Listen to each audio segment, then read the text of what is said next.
Hello, am I audible now? Yes, ma'am. Yes, ma'am. Yes, ma'am.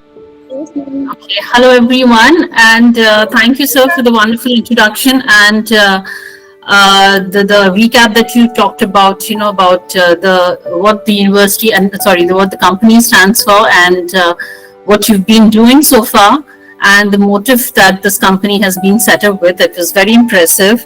And thank you for having me here. I'm really thrilled to be, a part of this webinar, and really looking forward to, sharing something that I have learned through all these years. So it's been more than about 10 years of experience in algal biotechnologies, including the period that I've spent doing my PhD.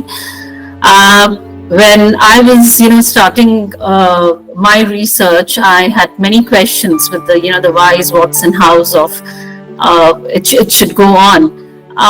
Through these years, I have had some clarity on these questions in my mind.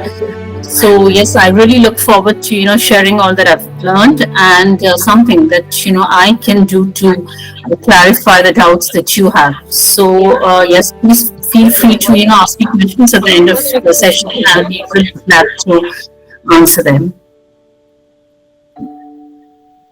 Okay.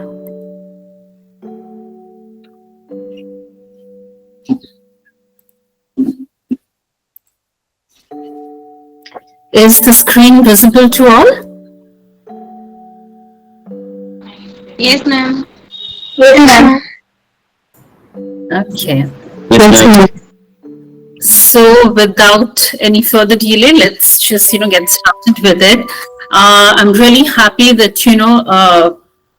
Dr. Purohit has given a wonderful introduction of what algae is. So I was really happy to know that while they decided to conduct this webinar, they also thought of having introduced this particular this particular field of sciences to all the participants.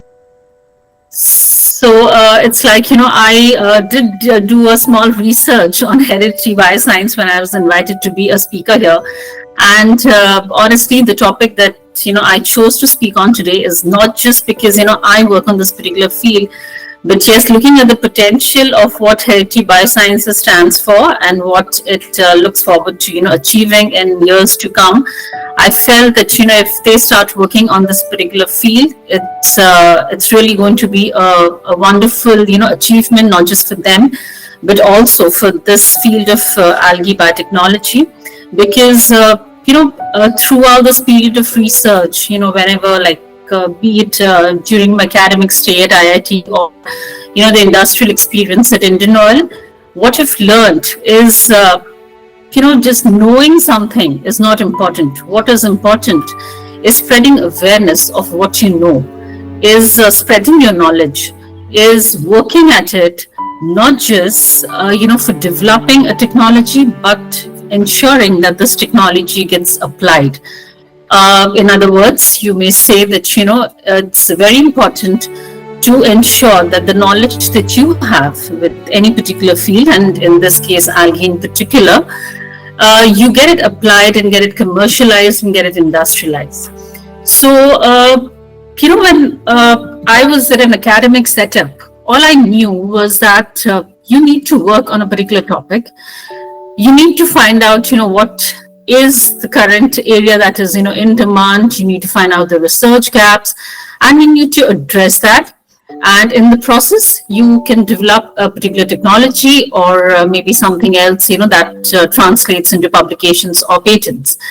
But then when I went into an industry, the experience was totally different. In an industry, let me tell you, it really took me some time to understand why they were working in a way that they were. Because, when I entered the organization there, I thought that, all that I had learned during my PhD, I would continue doing that with some more publications, with some, more kinds of research on different types of maybe algae or different fields that the organization was working in. But then, I was told that if this is what you keep doing, then you will only continue publishing papers, and there'll be someone else who's going to, start working on it and start commercializing it.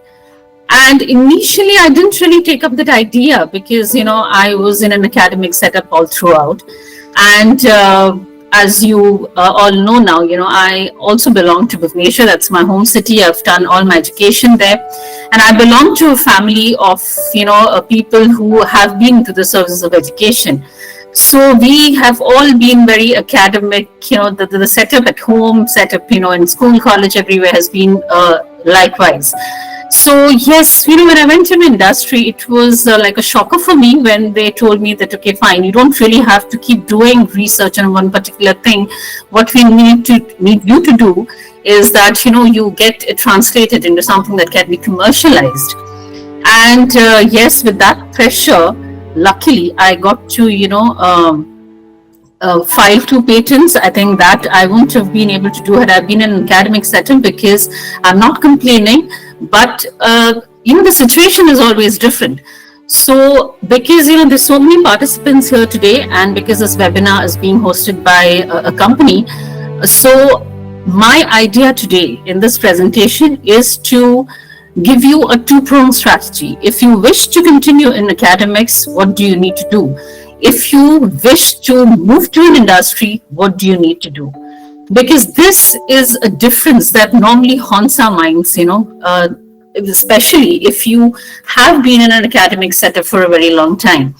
So yes, I really hope that, through this presentation, I'll be able to answer some of your questions that have been, haunting your minds for a long time. And if, in case you really wish to work further on this and you've got any other doubts that we have, that we'll not be able to clarify during the session of this webinar, then please feel free to connect with me on any other platform so that, I can get your questions answered or help you in any other way that you want me to do it.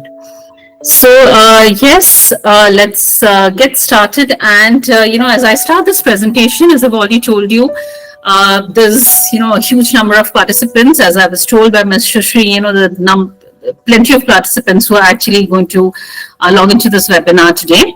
So, and I'm not sure, whether you are in your graduate level, you are in your postgraduate, you're doing a PhD, or you've already finished that.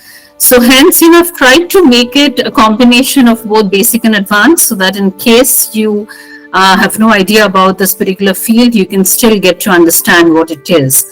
All right. Okay. So the topic of today's presentation, as you've been told, is algae and its potential application across different industries. Well, I must say that, this is an extremely vast topic to complete in a day. And I'm sure you also know this because, if not algae, whatever you've worked with or whatever you have, read about in your period till now, in your academic journey till now, that, for an organism to have an application, it can be very, very diverse. But the reason I chose to, speak about this is because, I wanted to cover bits of every portion so that, when you consider working on a particular field, or a particular part of the algae biotechnology field, you have some clarity on how you can start. Okay. So, yes, as I said, this is just an introduction for those who are not, aware of what algae is or who do not belong to this particular field. Algae is mostly confused between, whether they are plants or whether they're not. So are algae plants? Well, algae are not true plants. But why are they confused with plants? The reason being is that they can photosynthesize. That is, they can make their own food. And they're not true plants because they do not have all the structures that the true plants have, which is like, as we visualize a plant, what we think of is the roots, stems, and leaves, and flowers, and all of that, right? So, but algae do not have that. But the irony here is that, do all algae photosynthesize? Well, I'm afraid no. Are all algae phototrophic? No. There are algae which are heterotrophic as well. There are algae which do not photosynthesize. They take in their food from the carbon sources around them or in the medium in which they are growing.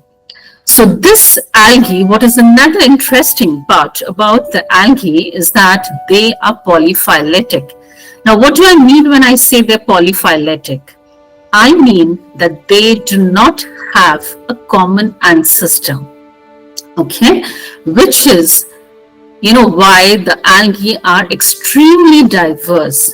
If you think that you are working on a particular set of green algae and you know all about how the other green algal species or genera would work like, you are extremely wrong, because they do not have a common ancestor and hence they do not share the common characteristics, which is why if you read papers on algae, there will definitely be a mention of one single line, that is, the results or the findings of this research are extremely species specific, meaning that if someone questions your findings saying that you have done it on so and so, you've reported it from algae, and then we could not replicate the same results working with another algae following the same protocols that you've mentioned, well, that will never happen, because the research on algae is extremely species specific, which is why despite so many people working on algae, there still is extreme novelty in the kind of work that they are doing, because either they're working with different sets of algae, or they're working with different strategies, or they're working with different products. All right. So when I say that they're polyphyletic, and as was very rightly mentioned by Dr. Purohit, that they have been actually divided on the basis of their pigments, the storage products that they have, the structure of the cells, etc., etc. But the most common ones that we know of are the chlorophyta, which is the green algae, the rhodophyta, which is the red algae, phaeophyta, which is brown algae, pyrophyta, which is the dinoflagellates, chrysophyta, which are the diatoms. Now, you may find this in some books or some research publications where they say the diatoms come under Basilorophyta. Well, let me just correct you here. There's some who report it so, but Chrysophyta as a division engulfs all those kinds of algae which have a particular amount of pigmentation which is slightly yellowish orange in color. So diatoms are, from a particular class of Basilorophyceae, but they come under the division of Chrysophyta. And then we have the Euglenophyta, which, comprises of the euglenoids. Well, the most important, division that we look into mostly is because you'll find many people working on that is the chlorophyta, which is the green algae. And the reason is it is easier to grow, it is easier to manipulate with different strategies, it is easier to ensure that these particular algae, they accumulate the products or they behave in a way that you want them to, or you can strategize them for any particular target product that you're looking at. So yes, that's the division on which maximum research is currently being done. And historically, obviously, I think you must have read it, in your books of science when you were in school, that about 50% of the oxygen that we breathe today in the atmosphere is courtesy algae. So hence they are, they've existed for a long period of time. This is not something that has been discovered new, but yes, there are still many varieties, many species, many genera of algae that are yet to be discovered. Because another interesting part about algae is that they do not restrict themselves to any particular habitat. We have commonly seen them being defined as aquatic organisms. Well, that is a very popular definition that you will find them in. But algae do not restrict themselves to the aquatic, setup alone. They can be found in terrestrial. They can be found in terrestrial places as well. They can be found in snow. They can be found, in extremely thermophilic, that is, extremely heated up areas. They are found in all those places. But what is common in all those habitats that they grow is that they do need an amount of moisture for their growth, which is why people generally define them to be aquatic organisms. But I think, this definition is controversial. People have been talking about it, but still we keep writing about it because this is what, generally or broadly defines algae. So algae again, can be of two types, which is micro and the macro ones. Again, I think the macroalgae, you must have heard about these particular terms like the kelp, the sea lettuce, and the nori, and all of that. If you watch, English movies, Korean movies, you must have, seen people having this as the, something which they really relish. So mostly it's the East Asian countries which depend a lot on the macroalgae as their food. But research on macroalgae, although being conducted worldwide by many researchers, but it's very, very difficult. The reason being, you find extremely large quantities of macroalgae, but for you to bring it to your laboratory and start working on them is extremely difficult, because to grow the macroalgae under a controlled environment is very challenging, which is why people prefer going for the easier route, which is working with microalgae. And as I said, the diversity among the microalgae is so vast that no matter how many people start working on it, the novelty aspect and the research gap still remains. So these microalgae, as I said, they're extremely microscopic. They may be ranging from 2 to 20 microns, whereas these macroalgae, they may grow up to 50 meters. So the microalgae, the common ones that we mostly hear about is the chlorella, Scindesmus, Spirulina, Diatom, centenariala. So all throughout my research, and there's over 10 years of experience that I said I have worked on mostly these two types, which is the chlorella and the Scindesmus. I haven't worked with macroalgae yet.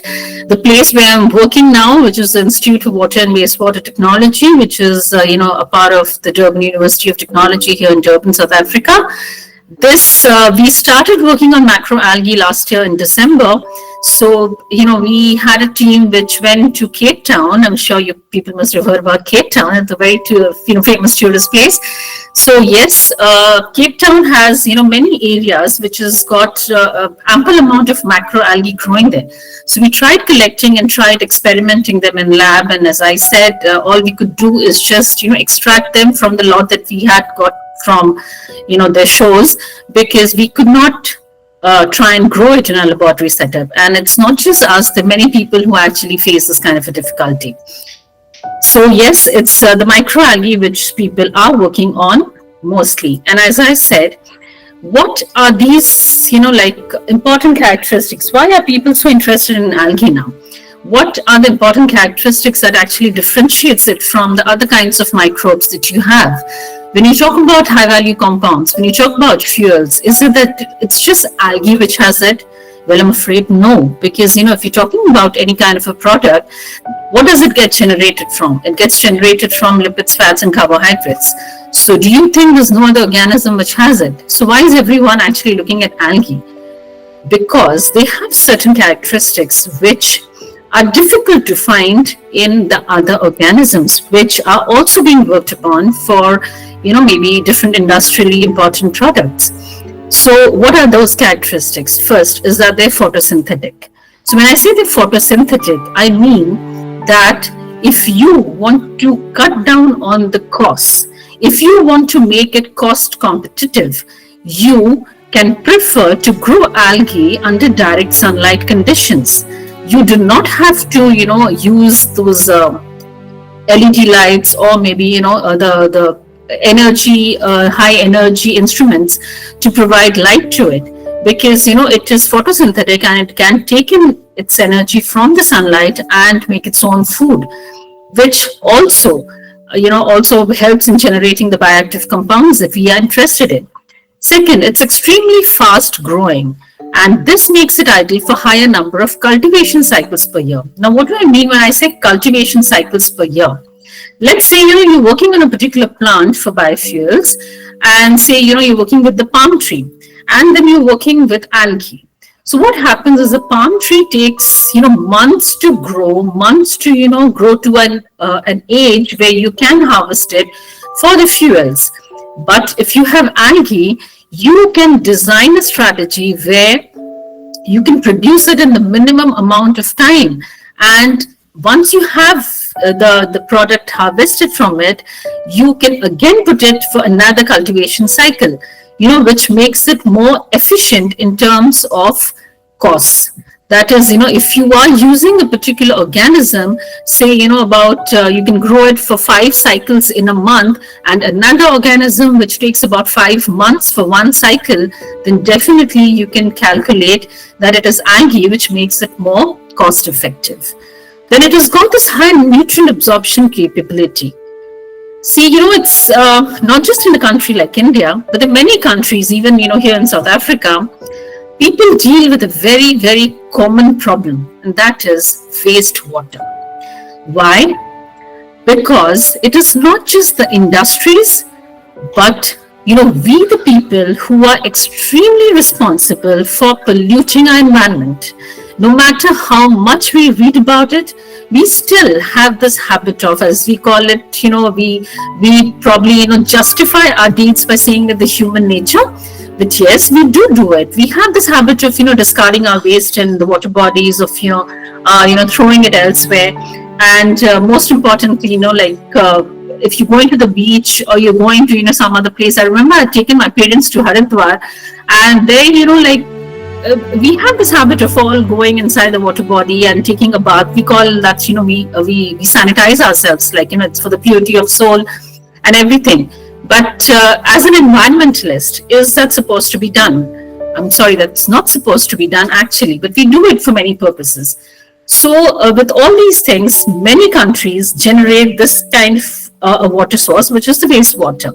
Now, how do you get it clean? Yes, there are many technologies that people are working on to get it clean. But if you want something which can clean the water body and at the same time also generate an industrially important product, that you can use algae, because it has got this high nutrient absorption ability. And what is interesting is that all those nutrients that are present in the waste bodies is what actually makes the algae grow faster and accumulate more amount of the bioactive compounds. Then its adaptability to extreme environments. If you grow algae in a hot spring, or maybe a cold water, the Arctic Antarctic zone, you can find algae any and everywhere. I remember when I was doing my master's in OUAT, there was a group who'd gone to isolate algal samples from Taptapani. So that was normally we had this idea of hot water spring, would it actually survive and all of that. But we did isolate some algal species, and in addition to the algae, we also had other species as well. But that's a different story altogether.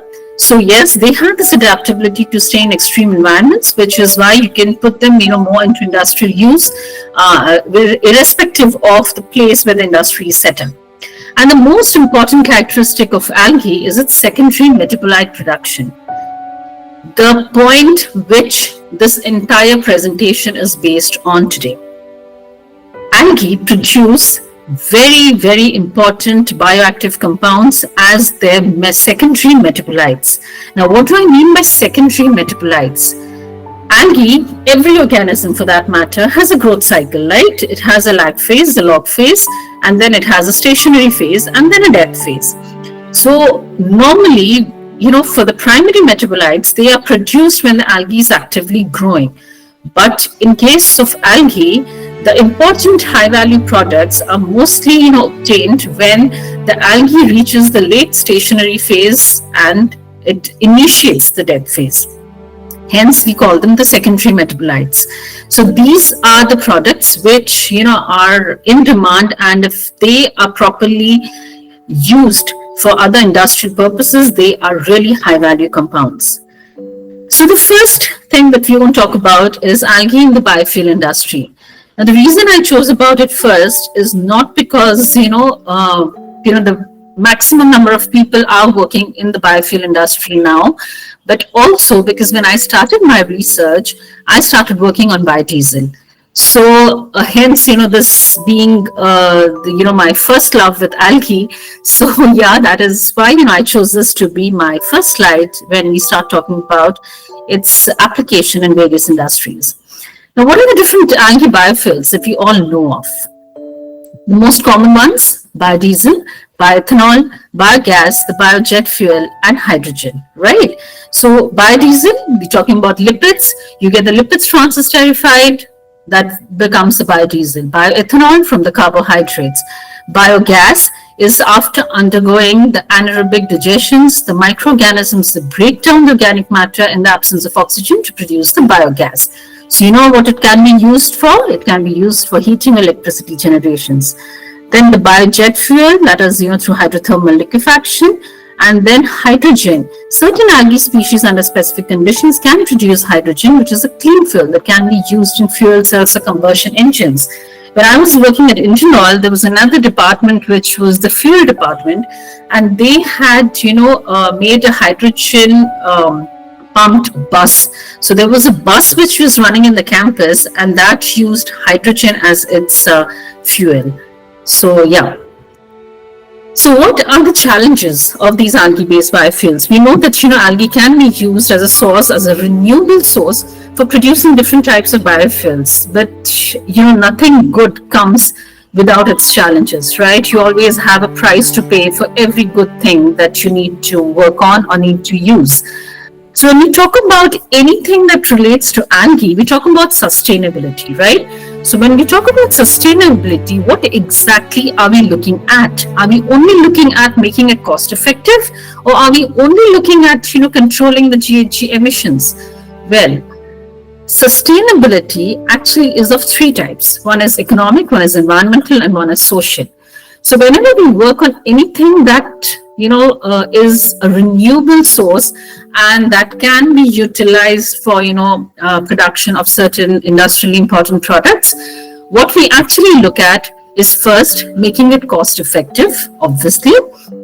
Second, controlling the amount of the GHG emissions, and most importantly, the carbon dioxide that is released and the amount of carbon dioxide that can be controlled through that particular organism or the source that we're using, and that it should not be disputed with anything that can be used for feed.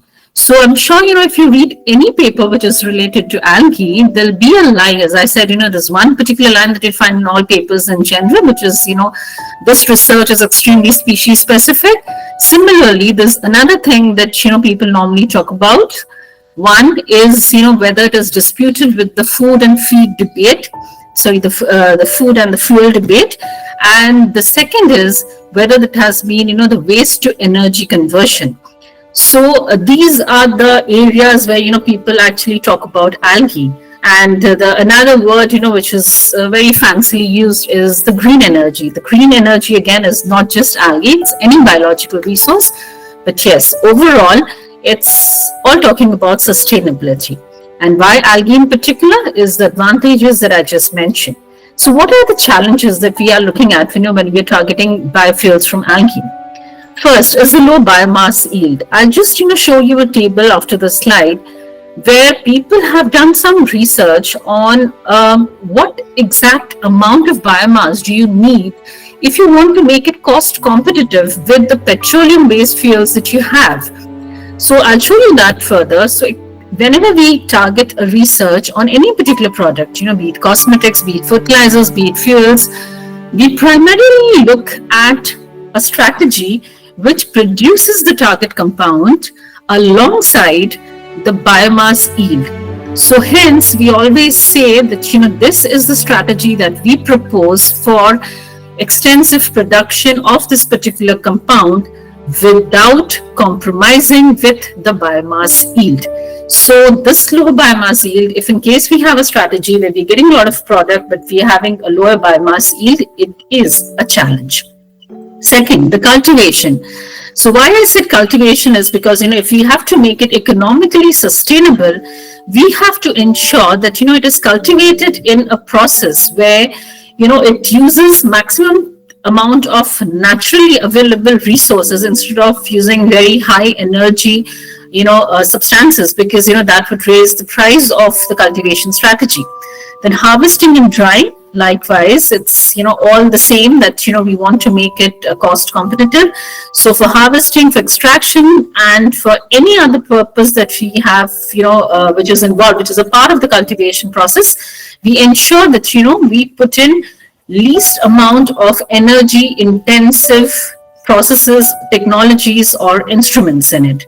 Now, what is contamination with other algal species? Normally, when we, cultivating it in an open pond or outside, the chances of it being contaminated with other algal species. But this challenge at times gets compromised with, or it rather supplements the final product, which is why, like people these days are working more on consortia than they're working on any single axenic culture. That is, if you talking about outside large scale cultivation, it's very difficult to maintain an axenic system. That is, just single variety of the algae that you're growing. It has high chances that it gets contaminated. Hence, everyone talks about a consortia these days, in place of a single algal species. Then the nutrient and the water demand. So to counter this particular challenge, people are working more on the wastewater sources, because it serves the two-way process. That is, it cleans the water bodies and it also utilizes those particular nutrients for the algal growth. Hence, it helps in both. That is, it does not employ any high-end technologies for cleaning the water bodies, and it also helps in the growth of the algae. Then scaling up. Normally, whenever you work on any particular thing in a laboratory setup, is extremely controlled. You know what amount of nutrients you're giving in, you know what's the amount of the temperature that you've maintained, you know what amount of light that is going in, you can measure everything. But once you scale it up to a larger scale, it becomes very difficult.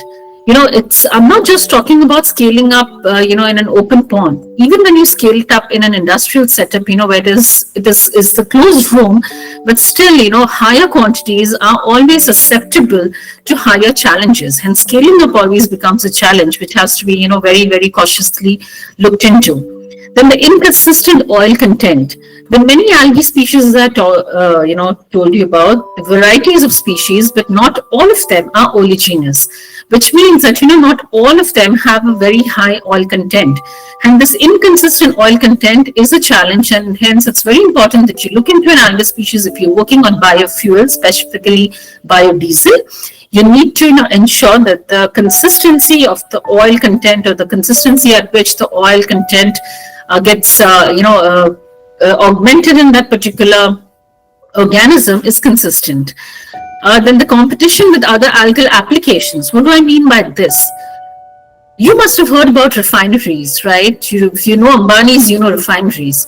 So why are these refineries set up? It's not just with algae, it's with any product, like anything that you're working with, people ensure, that they're refineries. What is the basic fundamental concept of a refinery? The concept is that if you are producing a product A, you have to make sure that that organism or that resource that you're using, be it renewable or non-renewable or whatever, is also beneficial for producing the product B, C, D, which comes from the biomass, which we call as the spent biomass, the biomass which remains after you extract the primary product. So once you do this, the cost effectiveness or the sustainability factor with related to the economics of the process rises. Hence, it's very important that whatever strategy you are designing for your biofuels, it does not compete, or it competes with a lesser amount with other algal applications. And the environmental concerns, obviously, because we're talking about giving in chemicals, we're talking about an organism which also releases toxins as it grows. So when these are released to the water bodies, when these are released to the environment, they do cause harm, not just to humans, but also, to other plants, to other animals around. So these are the particular challenges that we need to look at. So this is the table that I was talking about. And this particular thing, this organization called National Alliance for Advanced Biofuels and Bioproducts, this is an organization in the United States. So this is basically funded by the Department of Energy in the United States, and it does extensive research on, what strategy can be applied or what would make algae-related product generation. And in that time, because, it's a 2014 quoted paper, and at that time, they were concentrating more on algae for biofuels.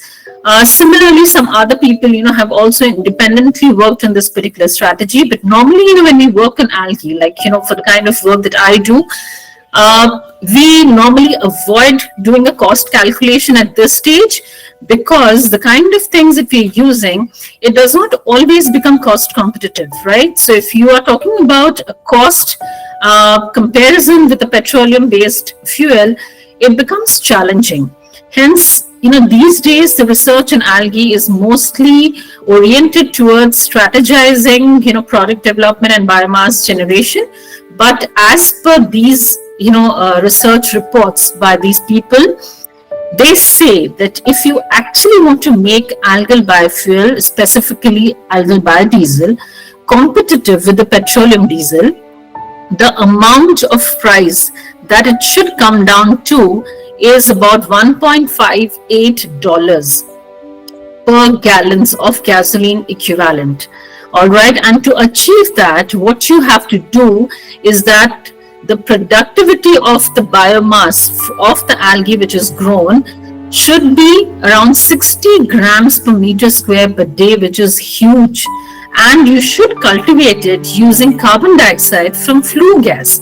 So what happens is when you use the carbon dioxide from the flue gas, that is, the gas which is generated from the industries, you earn carbon credits. I'm sure all of you know what carbon credits are, because, we keep reading about it in the newspapers. We keep listening about it, in the news channels that, every country these days is issuing these carbon credits to industries and to research organizations, wherein, they are given, some amount of advantage for working on a green energy system, and also, utilizing the waste around and reducing the amount of pollution in the environment. So, so this is what was proposed by them long back in 2013, that you have to have a 60 gram per meter square per day of algal biomass using carbon dioxide from flue gas. I'm afraid, of the papers that I know of, or of the research that, I have studied, at least to the extent of my knowledge, I haven't found anyone who has achieved this target yet. But yes, it's a good thing for us, for, all of us around who are still working on this particular field, that if it hasn't been achieved, what if it's you and I who, get to achieve this maybe sometime in future? So, yes. So this is a part of, the work that I have done all through the years. I talked about algal biofuels, and, as I talked about the challenges that are there, what we face for algal biofuel production, first is the biomass and the lipid content. So when you work in a laboratory setup, you know that you can use different types of modes of cultivation. These days, people also call it media engineering. So, you can use this kind of a system for enhancing the biomass yield and the lipid content in your organism. So I have worked on Senadesmus obliquus, which is these days known as Tetradesmus obliquus. So I tried a mixotrophic mode of cultivation, where this work was done with phototrophy and heterotrophy also as comparisons, but we got the best results with mixotrophy, and with about, the highest amount of biomass yield that we got was about 3.2 grams per liter, and that we had achieved by substituting about 0.3% of acetate in our algal growth media. And when this was done, the lipid content did not really, the lipid yield did not grow up to that amount that we expected during in that particular mode of cultivation, but the lipid content did go up. So if you're confused between what is lipid content and lipid yield, let me just tell you that lipid yield is the amount of lipid that you extract, and the lipid content is the amount of lipid that is present inside the cells. So that is normally, calculated as percentage dry cell weight, which is gram per gram of alga into 100 is the calculation. So what we found is, if we want a simultaneous rise in the lipid content and the lipid yield, we had to combine acetate and citrate in our growth media, which after which we got a rise both in the lipid yield and the lipid content. But this wasn't enough for us, because the amount that we got was still extremely less for us to put it as a novel strategy that we found. So what we did further is that we optimized it using the response surface methodology, and after we did that, the amount of lipid that it rose up to was 56% of the dry weight of the alga. So, after we finished the entire experimentation, our target was to design a biorefinery with, the strategy that we had worked with, that is mixotrophy, with the organism that I'd used, which is Cynodesmus obliquus. And through this strategy, what we could do is, after production of, beta carotene, the biodiesel, glycerol, and bioethanol, we could convert 70% of the alga that we were working with to industrially important products. Okay, so this was the main finding of my PhD research. Then we gradually scaled it up after we did that research in the laboratory. We gradually scaled it up to raceway ponds, right? So if the one that you see on top are the fiber reinforced seed culture tanks, so they are a capacity of 200 liters, whereas the one that you see below is a partially closed raceway pond, which was had a capacity of 40,000 liters, but the amount of culture that we had put in was 16,000 liters of working volume. So after we did our studies in the laboratory, we gradually scaled it up to the seed culture tanks, and from there we had this into the partially closed raceway ponds. So the findings that we got was that and this experiment was also conducted in the raceway ponds in different seasons. So what we found is that the aerial biomass productivity was maximum in winter season, that is 13.12 gram per meter square per day, and the lipid content was also 40 about percentage of dry cell weight. So remember, I told you, they proposed that the target for achieving cost-effective biofuels is 60 gram per meter square per day, but all we could do with 16,000 liters of cultivation as well was 13.12. But the strategy that we used here was not mixotrophy; it was a nitrate sufficient culture and biphasic nitrate starve culture. The reason for doing this is that when you use mixotrophy in the outer ponds, it is very susceptible to contamination, because it becomes it's rich in carbon source, which is why it gets contaminated easily. But if you're using this kind of a strategy, it has got all inorganic sources, and hence the rate of contamination is extremely low. So this is a small graph about what we did with the different culture depths.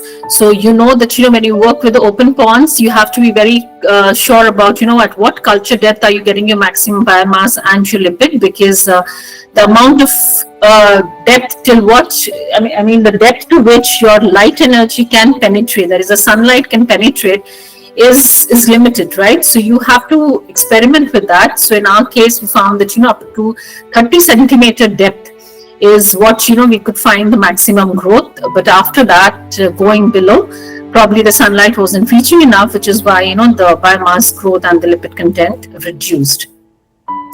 So, and this is just a comparison of the FAME content that we received after the seasonal variations and the open pond cultivation system.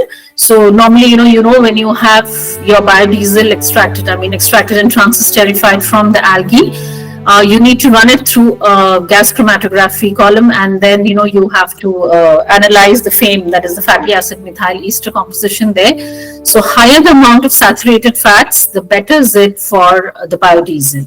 So we had a higher proportion of the saturated fats as compared to the unsaturated fats, which is why the strategy was a win-win situation for us.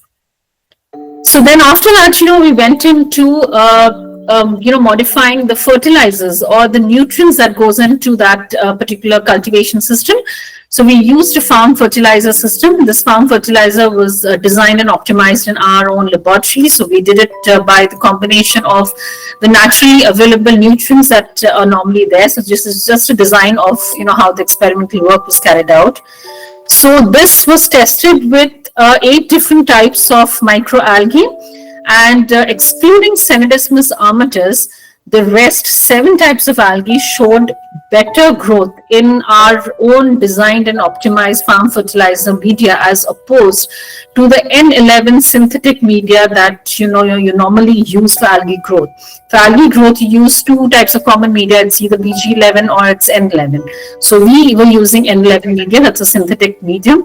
So as opposed to that, the biomass yield in all these organisms was better when we had our own designed farm fertilizer media.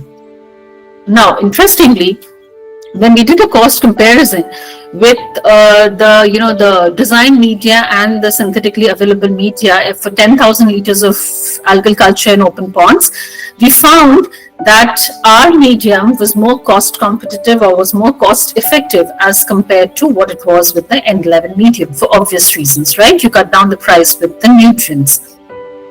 So this was a harvesting strategy that we followed after that.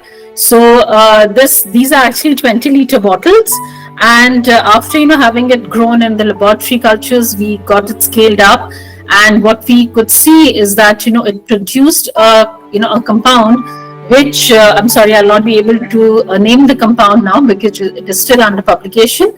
So it's like we found that it released a compound through which, without addition of any other medium or any other coagulant, it flocculated by itself.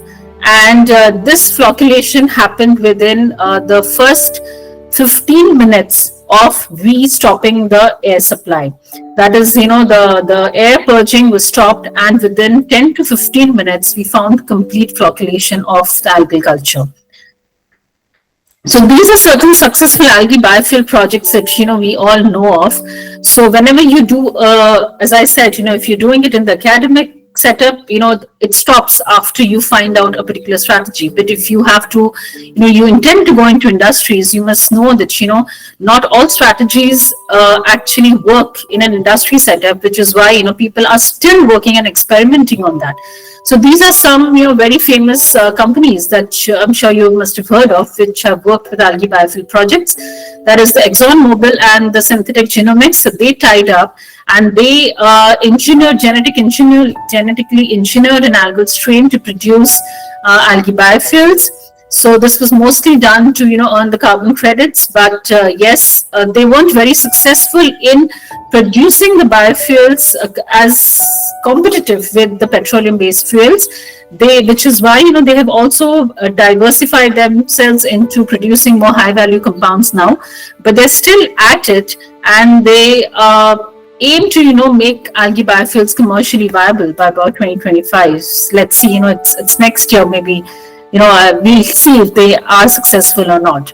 So then there's the Solazyme company, they also started working with algae, but they were working with the heterotrophic algae, which was genetically engineered.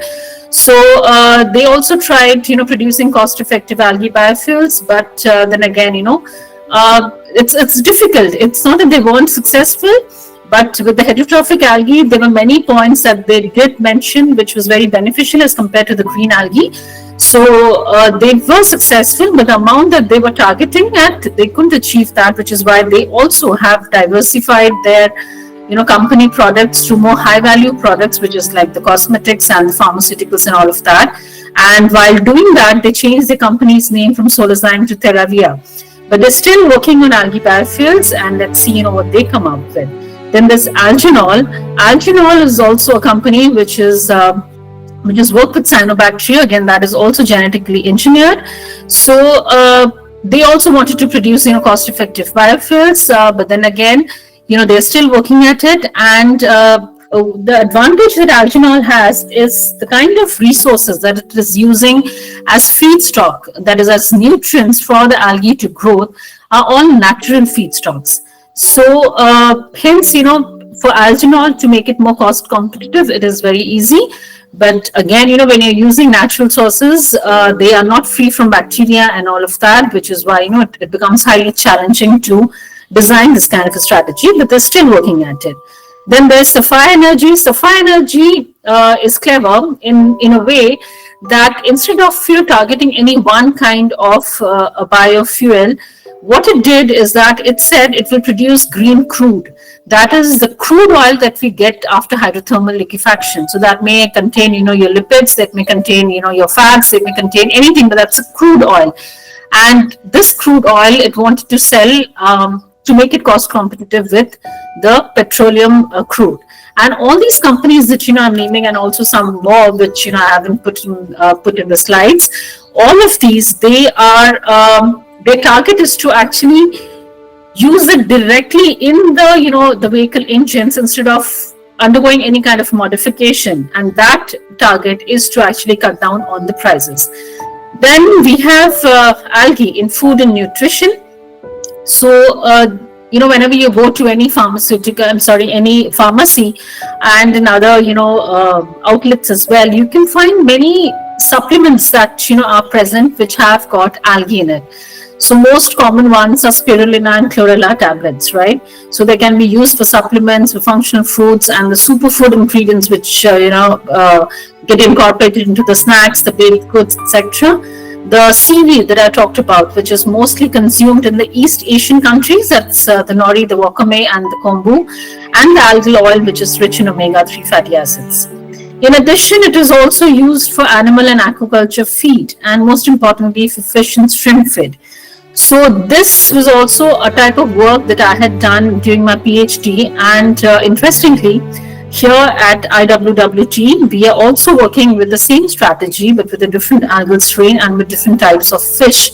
So luckily, the strategy that has been scaled up here is ready for commercialization, and we are talking to different companies where we can sell our feed supplement for the fish to grow faster and produce more quality meat from the fish. Like we are all fish eaters, right? We love eating fish. So to improve the quality, so this is something that we have reached the commercial stage here.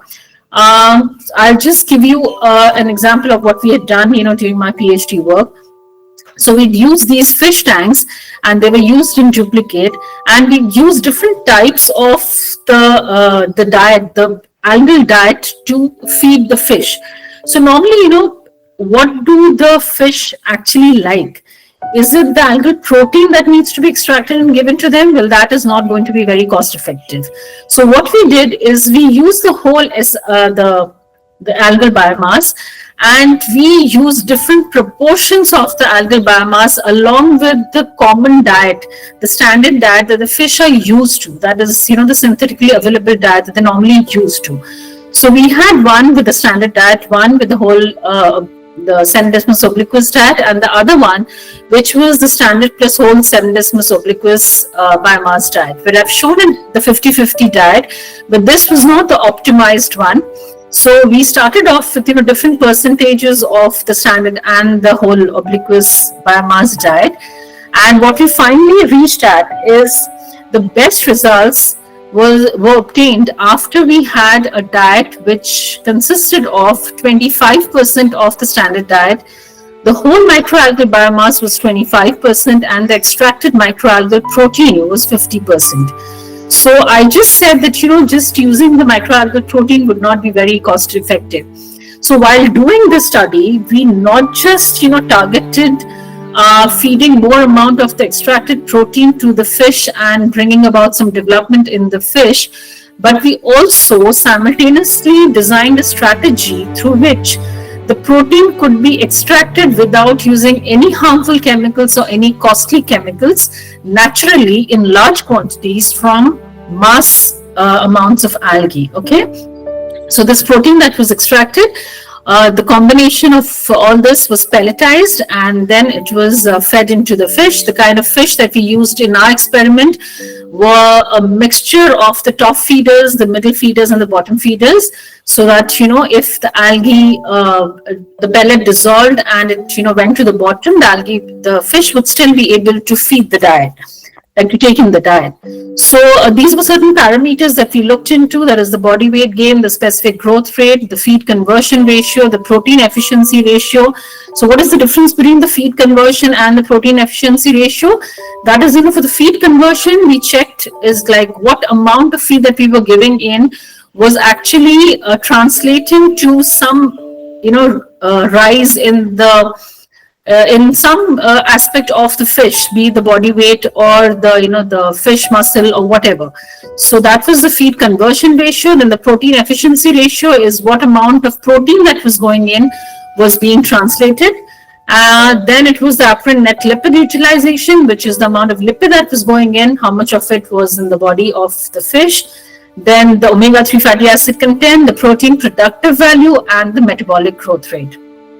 So that was the experiment that we did there. I'm sorry, I'll not be able to share the details of the process that we are doing here, because, as I said, we are commercializing it now, and, till we finalize the process, I think, you understand that I'm not allowed to, release any kind of information regarding that. But yes, these are the algae-based food products that are normally found in the market. As I just said, the spirulina-infused products, the algal oil products, the seaweed-based snacks, plant-based algae proteins, and algae-infused drinks. So these are some companies which are working on these algae-based food products in the market. Then there's algae in pharmaceuticals and cosmetics. So this is a very important thing that people are nowadays looking at. In fact, as I said, there was a time when if you look into people who are the researchers, the industrialists, everyone was looking at biofuels from algae, right?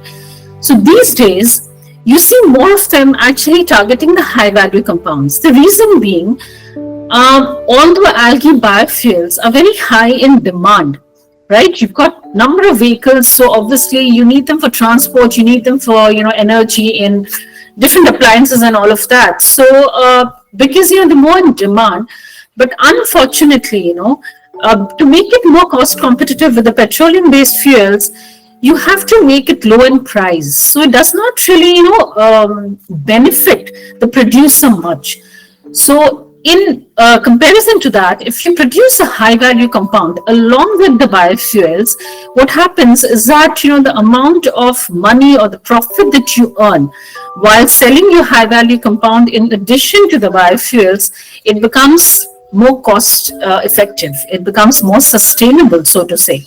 So hence, this is a research area where people are really working on in different laboratories and companies now. So, these are certain theoretical things that we know of, that algae do have these potentials. So these are the different kinds of potentials that algae have.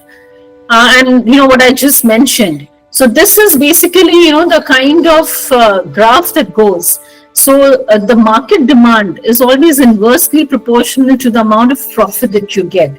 So there's always a higher demand for biofuels, but if you want profit, you have to have more proteins, you have to have them for more fine chemicals, or you have to have them for pharmaceuticals and cosmetics. So this is a part of the work that we had done again. So I'm sure you all recognize this. This is a normal thin layer chromatographic silica plate. And if you have worked on this, you know that this is a reverse phase silica coated TLC plate. When I say it's a reverse phase plate, I mean that it's a plate which has got a non-polar stationary phase. All right. The reason we have this reverse phase plate here is because we are looking at isolating carotenoids, the pigments, which are mostly non-polar.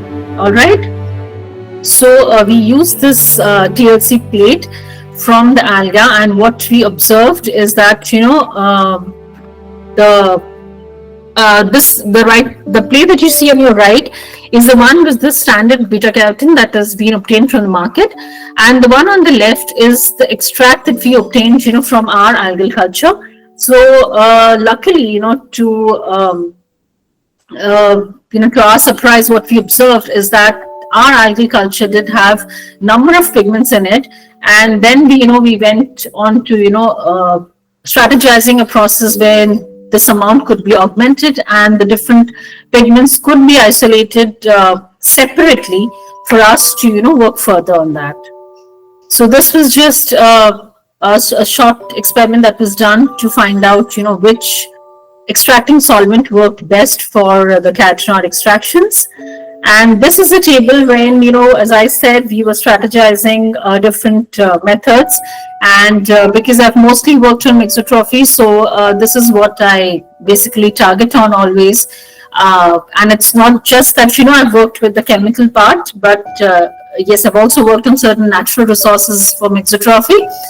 But I've not included them as part of these slides. Maybe, we can talk about it some other day, or maybe if you just, connect with me on some of the platform. So whatever it is, this is the basic work that we had done.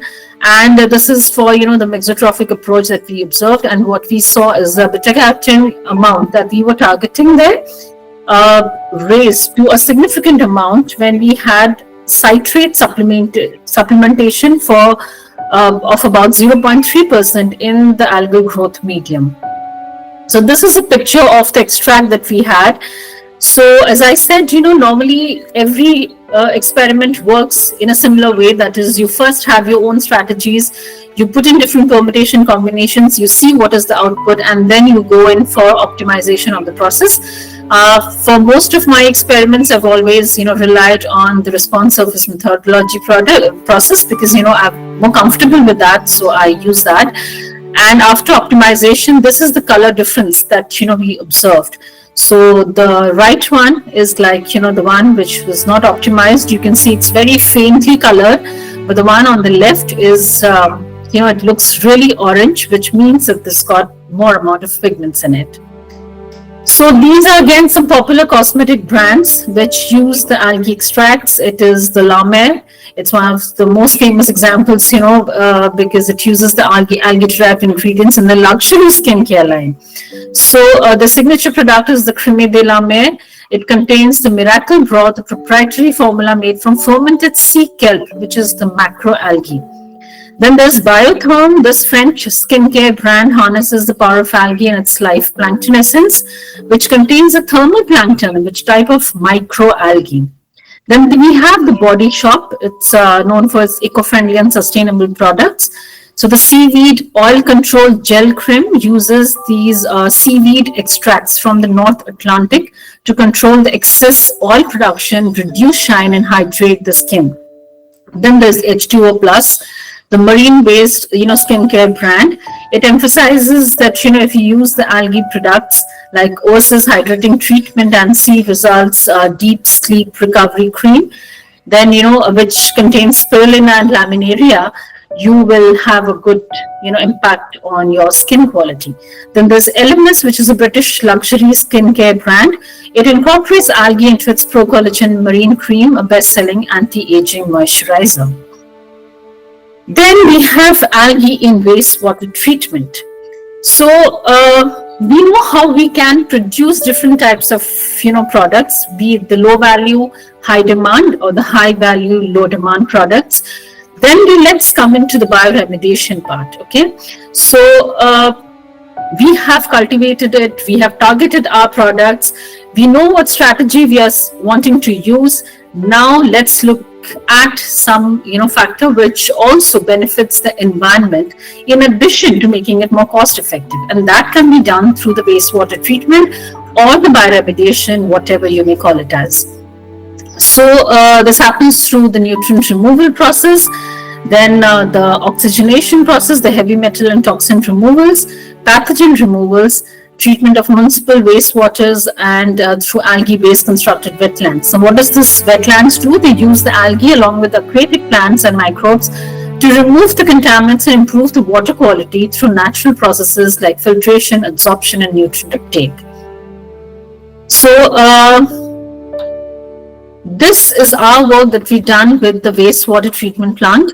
Again, this was done, this was scaled up to the the open ponds as well, but this was done on those seed culture tanks, which have got 200 liters capacity. We didn't go up to the 40,000 liter tanks.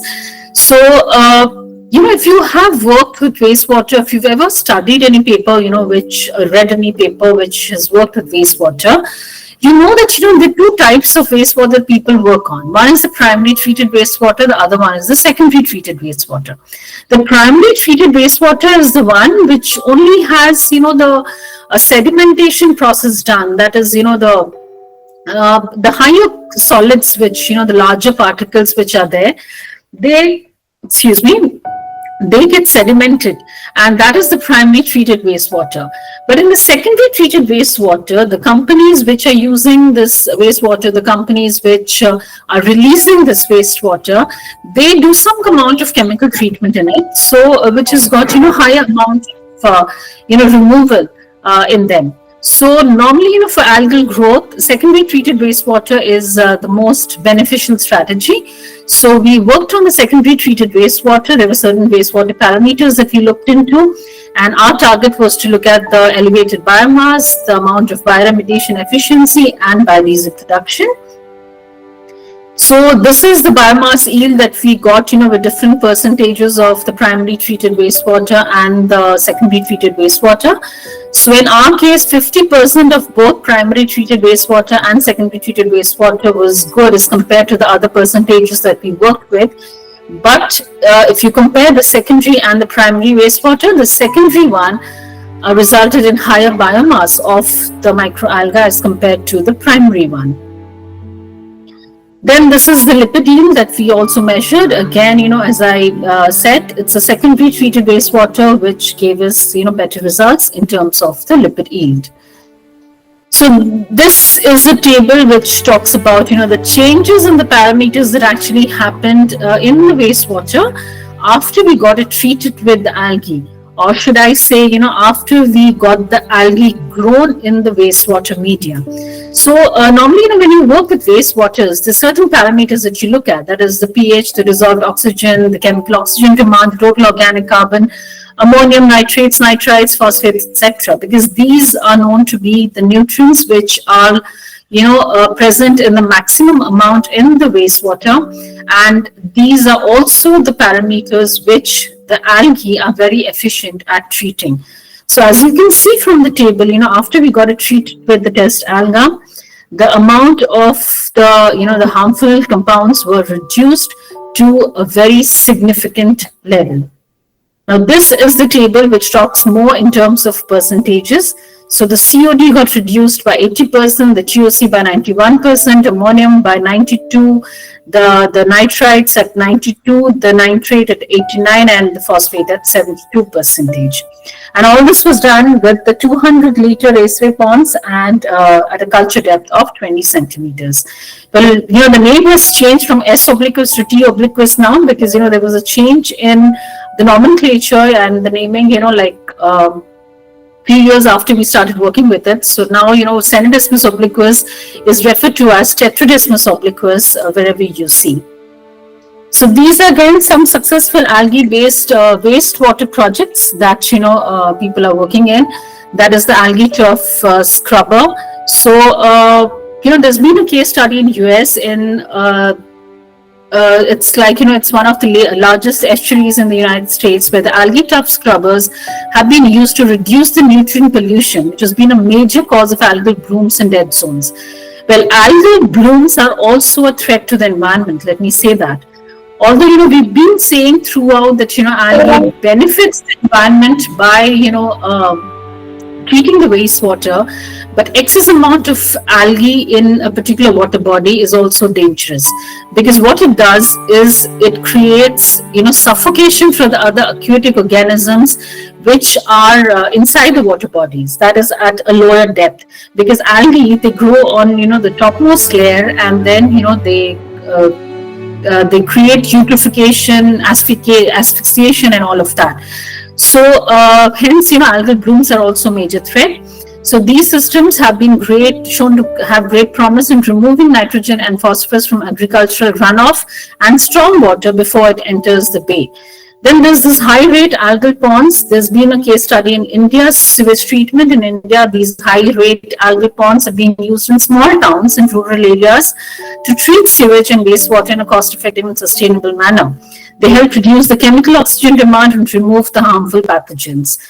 while the biomass is produced and can be harvested and used for biofertilizers or biofuels. Another case study was done in Australia. The Western Treatment Plant in Melbourne, Australia, has implemented algal pond systems to improve the efficiency of its wastewater treatment process. It has likewise, improved the removal efficiency of the nitrogen and phosphorus, and also has been used for other projects. Then it's the biophotovoltaics. So this is a project that was done by the Greenwall panel in UK. A prototype algae-based system known as the Greenwall panel has been developed to purify the grey water. Grey water is the water that is referred to the wastewater from the showers, the sinks, the washing machines, etc., while producing electricity.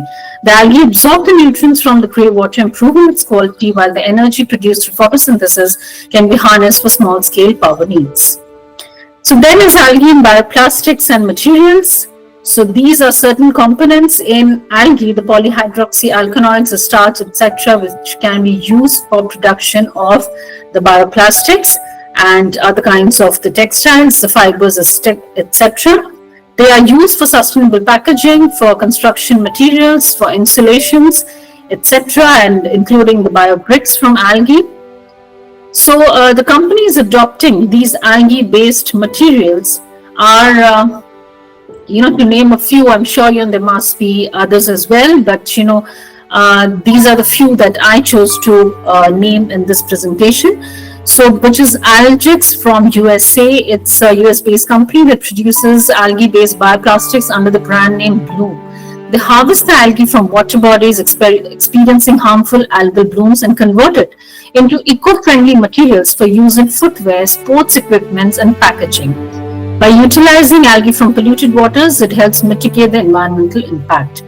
So then there's Sway in USA. It's a California-based startup. It develops seaweed-based packaging materials designed to replace the single-use plastics. Then there's Algenesis in USA again. It is a biotechnology company focused on developing fully biodegradable products from algae-based polymers.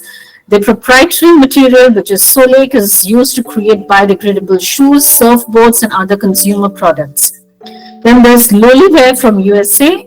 It is an innovative company that produces edible straws and cups made from seaweed and other plant-based materials. The seaweed straws are designed to replace the plastic straws, which are a major source of marine pollution.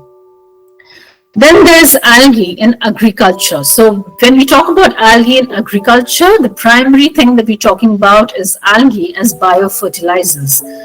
So they can be used as biofertilizers, as biostimulants, for enhancing the crop stress tolerance, for agroforestry, for permaculture. And what do I mean by permaculture? They can be applied in companion planting systems where algae-based products enhance the growth and health of the multiple plant species grown together. Like supposing, that's normally which happens, when you have the algae as biofertilizer in the rice plants or the rice crops. That is, if you grow the algae alongside other plants, the products that get released from the algae, they in turn help the other plants grow because they act as nutrients from the other plants. So this is the work that, we have done with regards to our biofertilizer target. So as I just said, when you are growing at large scale, it's very difficult to maintain an exenic culture, that is to maintain any single strain. And with cyanobacteria, the ones that are mostly used as biofertilizers, it's very difficult to have a single strain growing in the outer side, like in the outdoor conditions. So we finalized a consortia, and this was done based on number of multiple studies based on their growth rate, the amount of products that they release, the amount of nitrogen fixation that they do. So all of it was done, and this is the consortia that we designed. So this is how it was grown before it was administered to the crop plants. And these are certain factors that we looked at for the organisms, that the cyanobacteria that we used in a consortium, that is the nitrogenous activity and the PS2 quantum efficiency. These are just the primary ones that I'm talking about. And then when we got them administered to the rice plants, these are the parameters that we looked at the paddy crops, which is the chlorophyll A and B, the protein content, the carbohydrate content. What we realized is that when we administered this biofertilizer or the algal biomass or the algal culture, in different proportions, which was the preliminary experiment that we did, we found that we got our best results in the chemical fertilizer, which was 100%. That is for obvious reasons, because the rice plants are adapted to the chemical fertilizers. But what added to our advantage is that when we used chemical fertilizer in a 50% combination with the biofertilizer, that is the algal biomass, and another 50%, this 50-50 combination gave us a result which was quite compatible with the result that we obtained with the chemical fertilizers alone, which is why we concluded that this process or this strategy or this combination of biofertilizer along with this consortia that we've chosen can be utilized in larger scales for rice cultivation. So these are the other parameters that we looked at: the proline, the glycine, the phenolics, and the flavonoid content. So normally, these are the few ones that I've just named here, but when you look at applying the biofertilizers for the rice crops, or maybe any plantation for that matter, the parameters that you look at, that differs, because different plant has got different parameters that respond to the specific type of biofertilizer that you're using. So hence these parameters differ, but in our case it was this that we observed, and as I just told you, with the 50-50 combination of both, we really achieved very impressive results. So these are certain agriculture applications in larger scale farms using algae. That is, it's being used in Spain. Alga Energy, a biotechnology company in Spain, has developed microalgae-based biofertilizers that have been successfully applied in large-scale farming operations. Their products, such as agri-algae, are designed to improve the plant nutrition, enhance resistance to stress, and increase the crop yield. Then there have been seaweed fertilizers in India. So C6 Energy, an Indian startup that produces biofertilizers from seaweed and distributes them to farmers across the country. The use of seaweed extracts has been shown to increase the rice yields by up to 15%, while also reducing the need for chemical fertilizers and pesticides. Then there's Alga Soil in the United States. It's a US-based company which has developed algae-based biofertilizers that are being used on large-scale farms to improve the crop performance and soil health. It has been applied to crops such as corn, soybeans, cotton, etc.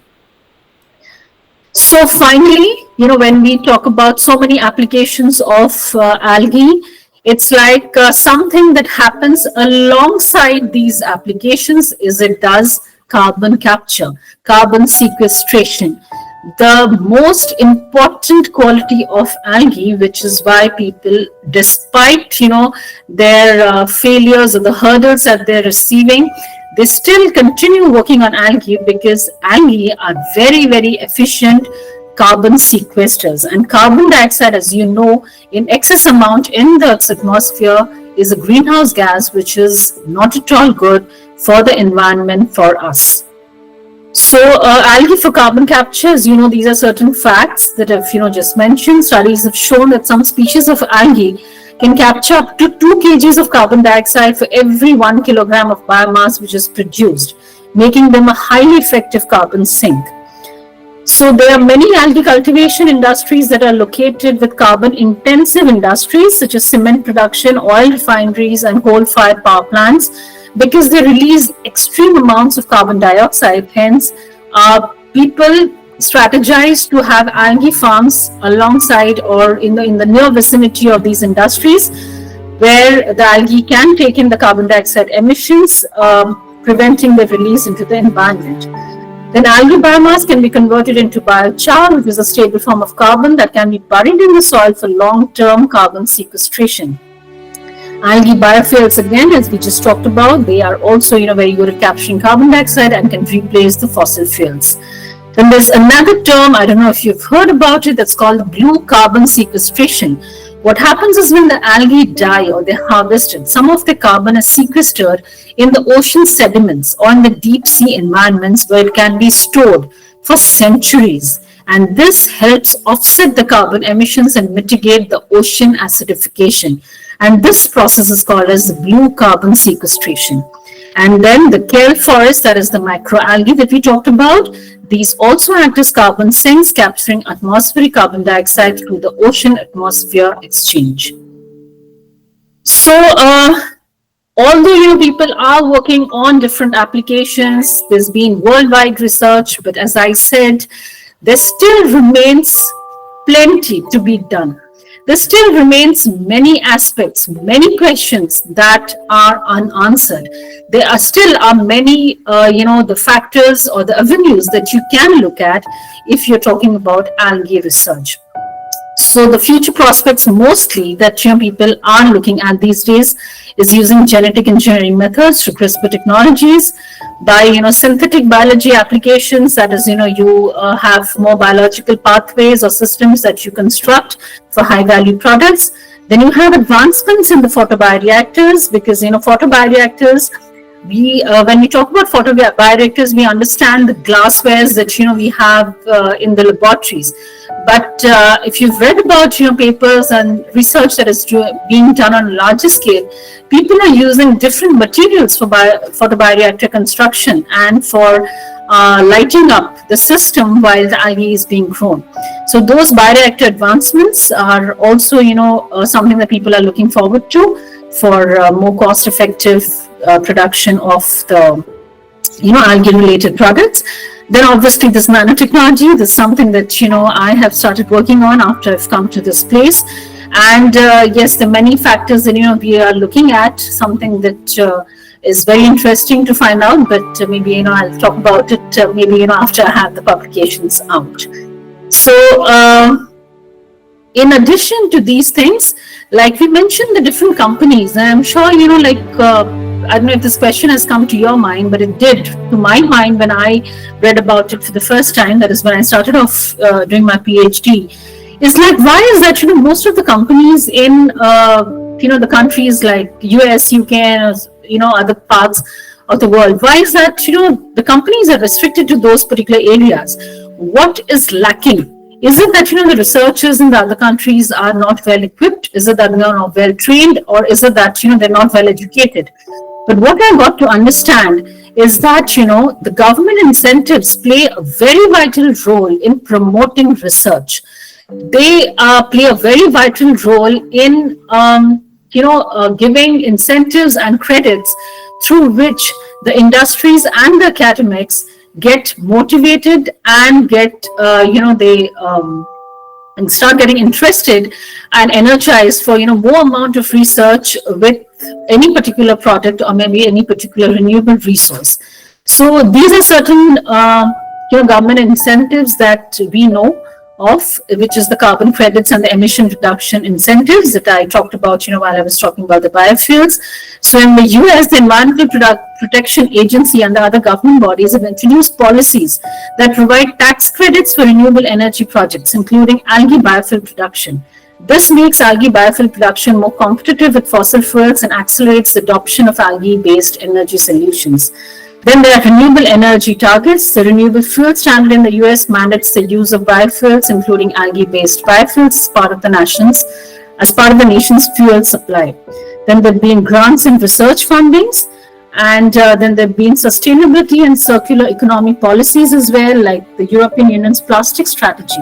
The European Union has introduced policies that support the development of sustainable alternatives to conventional plastics, including algae-based bioplastics. And there has been international collaboration as well. When I talk about all these things, what makes me extremely proud to mention, I'm extremely proud for all you participants here, is that, although the documented proof of these, like the incentives or the efforts that are being made, the documented proof comes from the highly developed countries. But what is good to learn, at least what I have experienced and interacted with other researchers and I've come to know about, is that India is also a place where is this tremendous potential for research now. So with all the areas that I talked about, and with the different avenues that you can look at, for a platform like India, where the scientific research is being supported and promoted now, if you are really, really interested in doing it, I think there are many things that you can look at and this much amount of help that at least I understand you can get as of now. So I really hope I've been of some help to all your questions that you have in your mind, and I really look forward to any doubts that you have so that I can get them clarified. Thank you very much.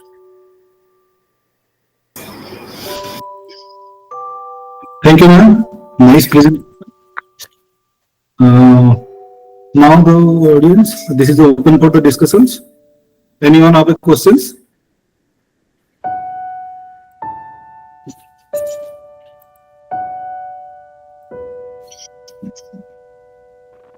Ma'am, I have a doubt. When we talk about the difficulty in lipid extraction, how is it so? Why is it so difficult to extract the lipid from algae? Okay, so when we talk about any particular compound that is present in the algae, you know that they're not free floating, right? They are attached to some organelles, or maybe they're enclosed between some organelles. So what happens is when you strategize the process for lipid extraction, which is why when you start your research, I'm sure you'll be told by your mentor or maybe your seniors to first standardize and optimize a method wherein which you can have maximum extraction from the organism that you're using, right? Which is which this happens because the kind of solvent that you're using, or the kind of extracting agent that you're using, that has to penetrate different layers, after which it actually is able to extract the compound. So this is a challenge that we normally face, but there are many people who are working on different strategies, and I have always relied on the solvent extraction method. For me, that has worked best with the kind of organisms that I have worked with. So yes, when you look forward to your organism, I think you can also try and standardize different protocols, and I really hope that you get the best result out.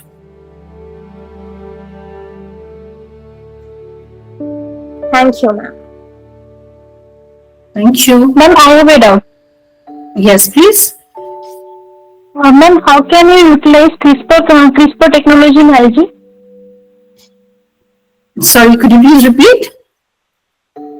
Ma'am, how can you utilize CRISPR in algae technology? How can it help us? How can you use what? Sorry? Ma'am, how can you use CRISPR in algae technology, and how it will help us? Oh, okay. Talking about CRISPR-Cas technology. All right. So this is a gene editing tool. So what you normally can do is supposing you have an algal source and you're looking at particular product, let's say lipids, and that by its natural pathway, it can produce a certain amount of lipid with the kind of medium that you've applied. But you want to get it enhanced, and with the kind of media engineering studies, or maybe if you're using other modes of cultivation with mixotrophy, heterotrophy, whatever, you're still not getting your desired result. So why is that happening? That is happening probably either some of your genes are not responding. There's a pathway which is which works through a coordinated effort of different genes, enzymes, and all of that. So probably there's some hurdle inside which is not responding to your strategy. So there is where you have to use your gene editing tools, and then you need to look at it on what modification you can do inside the genetic system of your organism, after which it starts responding well to your strategy. But here, let me also tell you this, that although this is a strategy which is being looked forward to by many, but still, what happens is with the genetic engineering is there are many places or countries or organizations which do not recognize the genetically modified strains for large-scale use. So I'm not sure what you're actually looking at, at the end of your research. But if you can well answer this controversy ahead, that if your genetically modified strain can be utilized, then I think you should just go forward with this technology and see what results you get.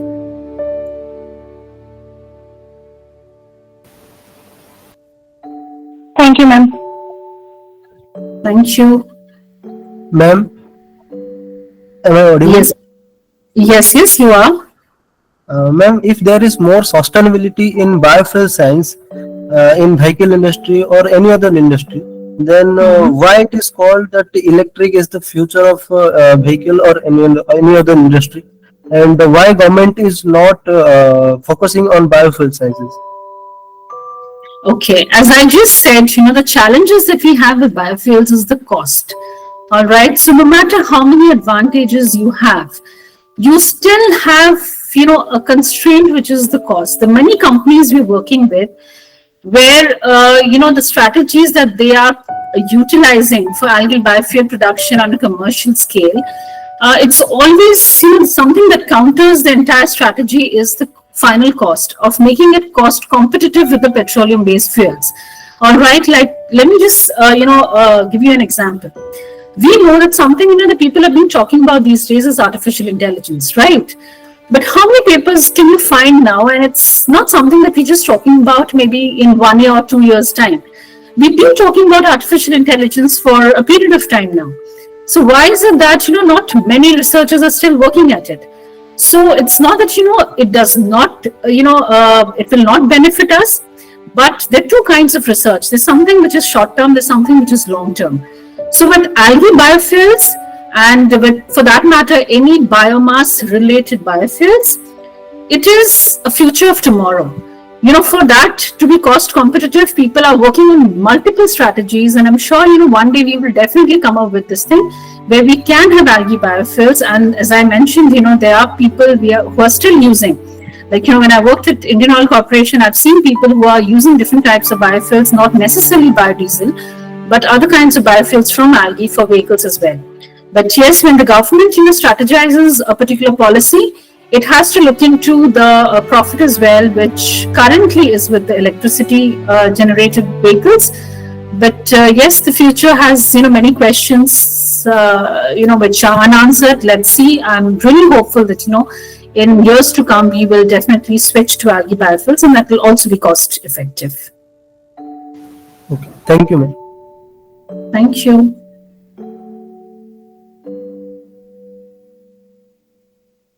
One question my side. Yes, please, sir. What are the potential use of algae in the development of bioplastics? Okay, so with bioplastics, mostly what people are working with is the polyhydroxyalkanoids. So polyhydroxyalkanoids, the PHAs, are mostly found in the cyanobacteria. So, in comparison to the green algae. So cyanobacteria are the blue-green algae. So with bioplastics, I have worked with the bioplastics in with polyhydroxyalkanoids during my PhD, and also, a part of the research team here is working on bioplastics. So PHAs and PHBs, that is the polyhydroxyalkanoids and polyhydroxybutyrates in the cyanobacteria, can be augmented through easy strategies to levels that can be extracted for higher amounts of plastic production. So normally, when you have higher amount of bioplastics and the PHAs and the PHBs, after you complete the extraction protocol, you can see a very thin film, a transparent thin film on, the centrifuge tube or the falcon or the instrument that you're using. So, the apparatus that you're using. So, because it is easy to manipulate with cyanobacteria, and because, world over, it's about the plastic ban, about how it is, with the environmental pollution. Hence, that is something that people are really looking forward to, and it's also very profitable. So, yes, I think that is what you can do with the bioplastics. Okay. Thank you, ma'am. Thank you. Any other questions of the audience?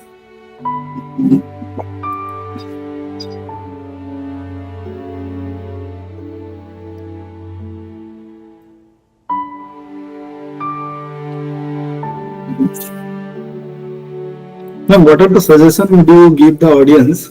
How can we save to the career to utilize to this algal various industries? You know what? In answering this question, I think I would rather, have you there answering them, because what really impresses me about Hereditary Biosciences when I read about it, that is when I was approached for this, is that, we must promote startup companies. We must promote companies that look forward to, life sciences research. We must look forward to, companies that look at implementing, spreading awareness, rendering services, and all of that.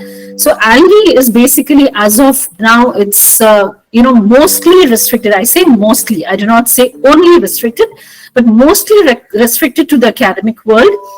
Because of the constraint that I mentioned.